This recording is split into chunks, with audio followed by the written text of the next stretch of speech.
Sairam. Good morning, children. Last class we have just started the new chapter real numbers, and in that chapter we just introduced Euclid's division lemma and Euclid's division algorithm. For two positive integers a and b, there exist unique integers q and r such that a is equal to bq plus r, where 0 less than or equal to r less than b. That means this r means the remainder. We know remainder will be either 0 or it will be less than divisor. This is Euclid's division lemma.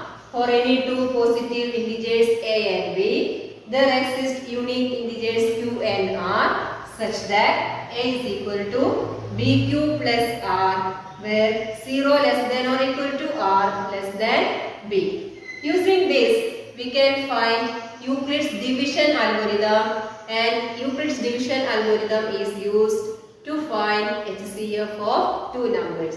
What is this Euclid's division algorithm? Euclid's division algorithm. Suppose we have to find HCF of the two integers c and d. Using this Euclid's division algorithm, let c greater than d. C is equal to, c can be expressed in terms of d. C equal to dq plus r. When c is divided by d, let q be the quotient and r be the remainder. Then c equal to dq plus r, where 0 less than or equal to r less than d. If r is 0, this d will be the HCF. Suppose r is not equal to 0. R is not equal to 0. Then we have to continue the division process with d and r until the remainder is 0.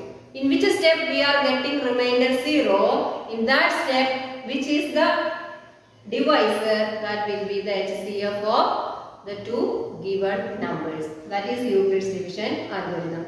And we did some examples also. One more example we can do. Find the HCF of 45, 60. Using Euclid's division algorithm, we can find the HCF of 45 and 60. For that, express the greater number in terms of the smaller number. That means 60. We can divide 60 by 45. 1 into 45, 45, and remainder is 50. So 60 equal to divisor into quotient plus remainder. Here remainder is not 0. So we have to do the division process with this divisor and this remainder. So 45 equal to, we have to divide 45 by 50. 3 is the quotient, 45, then 0. So 45 equal to 15 into 3 plus 0. Now the remainder is 0. In this step, divisor is 15. So 15 will be the HCF of 45 and 60. So HCF of 45 and 60 equal to 15. This is HCF of 45 and 60 using Euclid's division algorithm. Then we can do some applications of this Euclid's division algorithm. For that one question, now we can do one more question.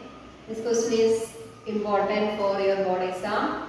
The question is this: use Euclid's division lemma to show that the square of any positive integer is of the form 3m or 3m plus 1 for some integer m.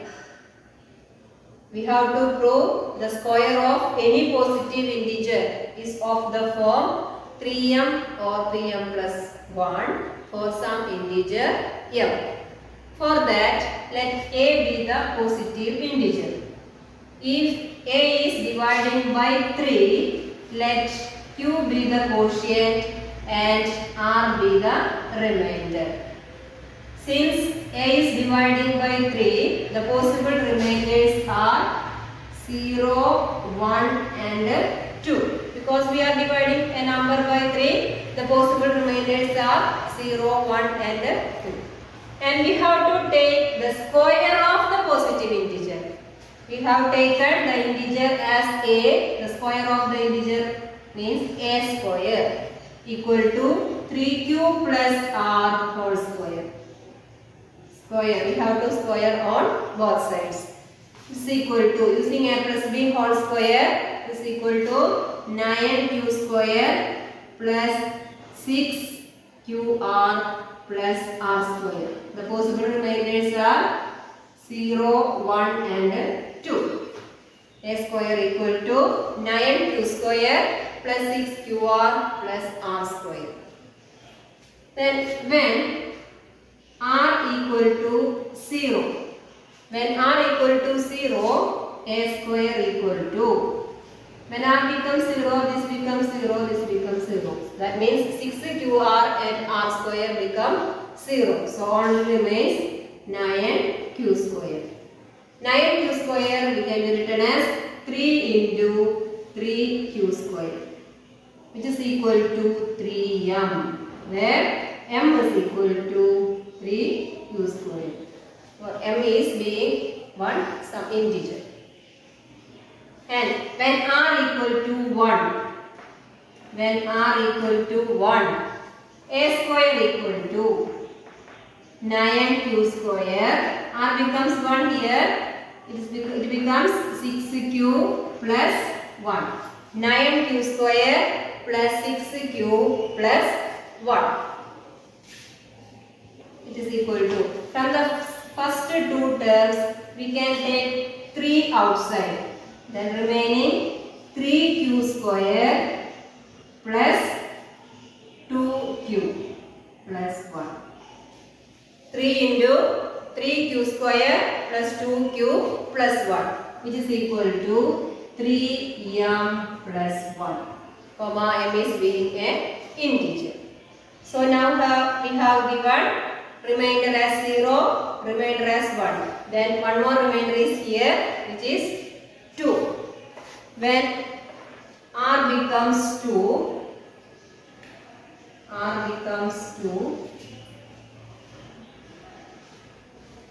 then r equal to 2, a square equal to 9q square plus r is 2, then it is equal to 12q plus 2 square, which is equal to 4. Here we can split this as 9q square plus 12q plus 3 plus 1. 4 is equal to 3 plus 1. Then from this we can take 3 outside, then remains 3q square plus 4q plus 1. Then outside also 1 remains. It is equal to 3m plus 1, where m is equal to 3q square plus 4q plus 1. Now you look, a square equal to 9q square plus 6qr plus r square. When remainder is 0, we got in the form 3m. When remainder becomes 1, we got it in the form 3m plus 1. When r equal to 2, a square we got as 3m plus 1. So we got 3m and 3m plus 1. The square of any positive integer is of the form 3m or 3m plus 1. Here also we applied Euclid's division lemma. This is an important question. So take more care and do more practice. Our next question is, using Euclid's division lemma, show that the cube of any positive integer is of the form 9m, 9m plus 1 or 9m plus 8 for some integer m. So we have to take the positive integer be a. If a is divided by 3, let q be the quotient and r be the remainder. The possible remainders are 0, 1 and 2, since we are dividing the positive integer by 3. Then we have to take the cube of the positive integer, that is a cube. A cube is 3q plus r whole cube. Here we can apply a plus b whole cube identity. We know that a plus b whole cube is a cube plus 3a square b plus 3ab square plus b cube. The same identity we can apply here. Then a cube here remains 3q whole cube plus 3 into 3q whole square into r plus 3 into 3q into r square plus r cube, which is equal to 27q cube plus 27q square r plus 9q r square plus r cube, where r is equal to 0, 1 and 2. When r equal to 0, a cube equal to 27q cube. The remaining all terms contains r, so that will be 0. So a cube equal to 27q cube, which is equal to 9 into 3q cube, equal to 9m, where m is equal to 3q cube. Then when r equal to 1, a cube equal to 27q cube plus 27q square plus 9q plus 1. From these first three terms we can take 9 outside. The remaining 3q cube plus 3q square plus 1q plus 1 outside 1, which is equal to 9m plus 1, where m is equal to 3q cube plus 3q square plus 1, not 1q. Then similarly we can give r equal to 2. When r equal to 2, a cube equal to 27q cube plus 27q square into 2 plus 9q into 2 square plus 2q equal to 27q cube plus 54q square plus 36q plus 8. From the first three we can take 9 common factor. So 9 into 3q cube plus 6q square plus 4q plus 8 is 9m plus 8, where m is equal to 3q cube plus 6q square plus 4q. So we got the cube of positive integer is of the form 9m plus 1 and 9m plus 8. I will explain it one more time. Here is that we have to prove the cube of any positive integer is of the form 9m plus 1 or 9m plus 8. We have to use Euclid's division lemma. Using Euclid's division lemma, let a be the positive integer. When a is divided by 3, let q be the quotient and r be the remainder. Then the possible remainders are 0, 1 and 2. And we have to find the cube of the positive integer. So a cube equal to 3q plus r whole cube, which is equal to 3q whole cube plus 3 into 3q whole square into r plus 3 into 3q into r square plus r cube, which is equal to 27q cube plus 27q square r plus 9q r square plus r cube, where r is equal to 0, 1 and 2. Then we can give remainders. First remainder 0. So a cube equal to 27q cube equal to 9 into 3q cube, which is equal to 9m, where m is equal to 3q cube. M is being some integer.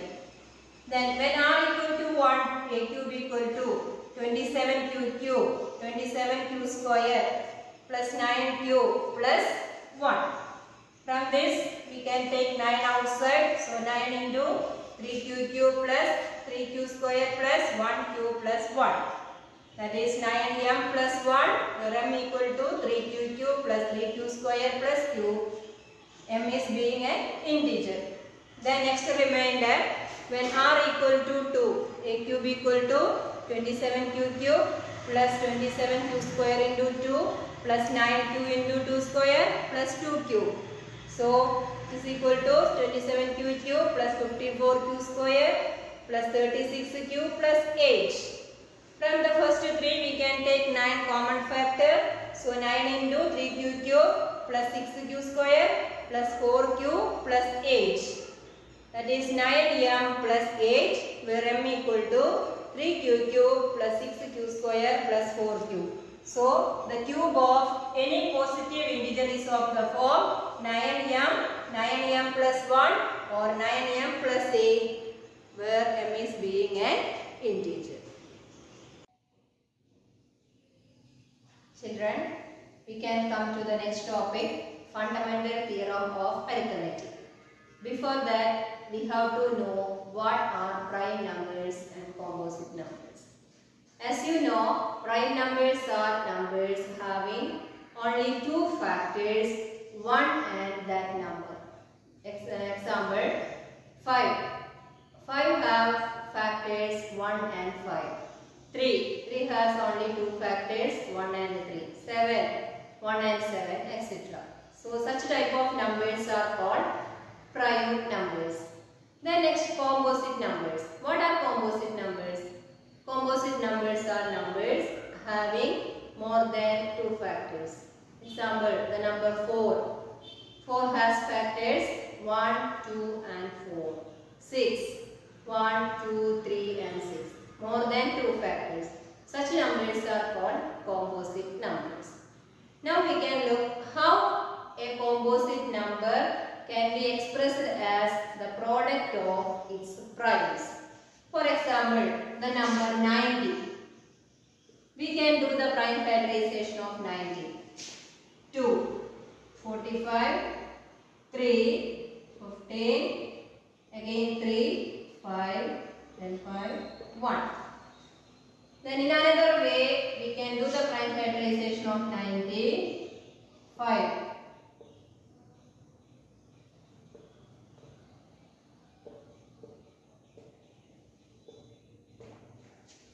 Then again we can do one more time the prime factorization of 90.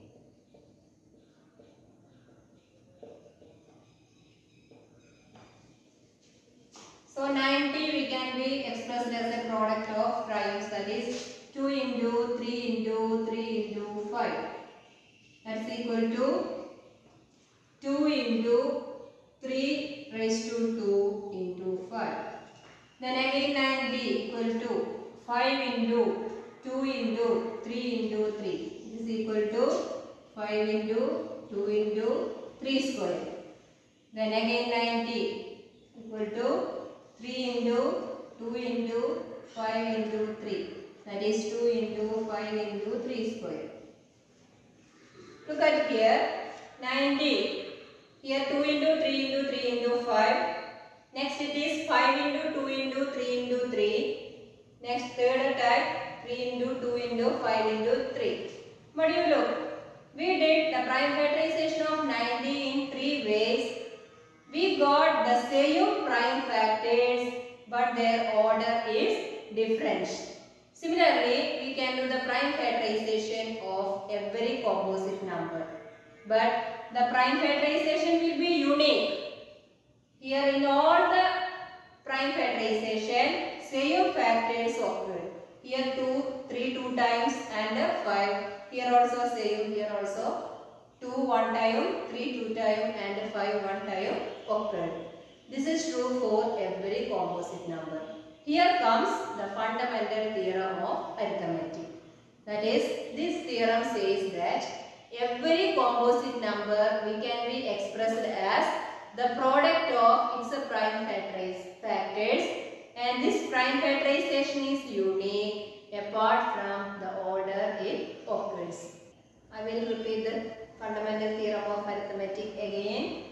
This theorem says that every composite number can be expressed as the product of its prime factors, and this prime factorization is unique apart from the order the prime factors occur. Children, we are using this fundamental theorem of arithmetic to find LCM and HCF of numbers. As you know, LCM equal to the product of greatest power of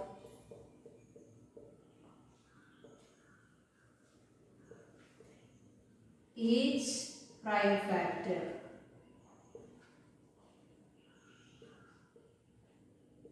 of the numbers. LCM is the product of the greatest power of each prime factor of the number. For example, LCM of 6 and 20. The prime factors of 6 equal to 2 and 3. Prime factors of 20, 2 into 2 into 5. Then LCM of 6 and 20 equal to product of the greatest power of each prime factor. Here it is 2 into 3, here it is 2 square into 5. Here greatest power of 2 is 2 square. Then product 2 square into product of greatest power of each prime factor. Here another prime factor is 3. So only one 3 is here. Then another prime factor is 5. It is 5. So the LCM of 6 and 20 is 2 square into 3 into 5, which is 60. So LCM of any numbers equal to product of greatest power of each prime factor of the number. Then similarly we can find HCF. HCF of numbers equal to HCF equal to product of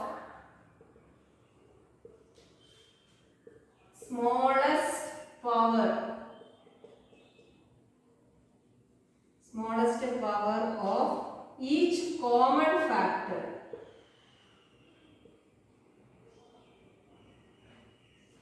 HCF equal to product of the smallest power of each common factor in the prime factorization. That's all. The same example we can take 6 and 20 to find HCF. 6 equal to 2 into 3, 20 equal to 2 square into 5. HCF of 6 and 20 equal to product of the smallest power of each common factor. Here common factor 2. Smallest power, here this is 2 raised to 1, 2 raised to 2. So smallest power means 2 raised to 1. And 3 and 5 are not common for both 6 and 20. So we can't take it. So HCF of 6 and 20 is 2. So HCF of any numbers will be equal to the product of the smallest power of each common factor in the prime factors. LCM is the product of the greatest power of each prime factors. HCF it should be common factor. LCM means it is the product of the greatest power of each prime factor occurring the prime factorization. In this way we can find LCM and HCF of any 2 or 3 numbers. Then there is a property relating this LCM and HCF. There is a relation. The relation is that LCM into HCF equal to product of the numbers. LCM into HCF equal to product of the numbers. For example, the same example 6 and 20. We got LCM as 60 and HCF as 2. LCM into HCF equal to 60 into 2, which is equal to 120. Then product of the numbers equal to 6 into 20, which is also 120. Both are equal. That is LCM into HCF equal to product of the numbers. This is true for all numbers. LCM into HCF equal to product of the numbers. Children, now we can do one question relating with this fundamental theorem of arithmetic. The question is this: check whether 4 raised to n can end with the digit 0 for any natural number n. For that, if any number ending with the digit 0, it should have 2 and 5 as its factors. We can check any number. 20, it is ending with the 0. In this factorization, we can find 2 and 5. 30, also 2 and 5 will be there. Then 50, 70, any number ending with the digit 0, it should have 2 and 5 as its factors. But you look here, we have to check for the number 4 raised to n. And the only prime factorization of this 4 raised to n is 2 raised to 2n. So only the prime factors of 4 raised to n, it is the power of 2. So there is no factor 5. So 4 raised to n will not end with the digit 0 because we know the prime factorization is unique using this fundamental theorem of arithmetic. So 4 raised to n never end with the digit 0. I will repeat the answer again. We have to check whether 4 raised to n can end with the digit 0 or not.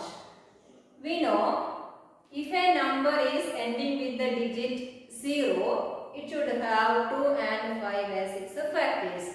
But only the prime factors of 4 raised to n is 2 raised to 2n. That means only powers of 2. The prime factorization is unique for any number by using fundamental theorem of arithmetic. So that means 2 prime factorization is not possible for the same number. So this 4 raised to n never end with the digit 0 since it has 5 as not a fact. Our next question is explain why 7 into 11 into 13 plus 13 a composite number.